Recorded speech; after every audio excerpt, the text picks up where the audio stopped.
তুরস্ক এবং ইরানের গল্পে চলে যাই। কিছুদিন আগে আপনারা দেখেছেন ইরান ইসরায়েলের একটা ভালো মাপের একদম 14 দিনের একটা যুদ্ধ হয়েছে, দেখেছেন তো? ইরানের সব থেকে বড় দুর্বলতা ছিল তাদের নিজেদের দেশের ভিতর গুপ্তচর ভিত্তি করে। ইরান তাদের 14 দিনের যুদ্ধ শেষ করে মাত্র 14 দিনে সমস্ত দেশদ্রোহী যারা তথ্য পাচার করেছে, যারা ইসরায়েলের হয়ে কাজ করেছে, তাদেরকে প্রকাশ্যে গুলি করে প্রকাশ্যে ফাঁসি দিয়ে হত্যা করেছে। তার কারণে কি হয়েছে, ইরান আগামী 100 বছরের জন্য নিরাপদ হয়ে গেছে।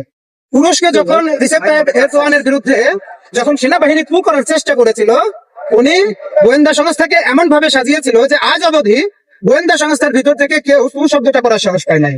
নেপাল এবং শ্রীলঙ্কার প্রশ্নে যদি আমরা আসি, এখন বাংলাদেশকেও তার সাথে মিলাতে হবে, যেহেতু আমাদের পার্শ্ববর্তী রাষ্ট্র। হতাশ হওয়ার কোনো কারণ নাই। আমি আপনাদেরকে বলি, এখনো হতাশ হওয়ার কোনো কারণ নাই। মাত্র 15 দিনে এই সব কিছু ঢেলে সাজানো যায়।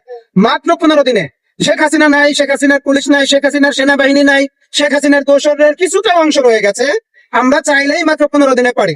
যদি আমার কথা বিশ্বাস না হয়, একজন যোগ্য লোককে ওই জায়গায় বসায় দেখেন, মাত্র 15 দিনে।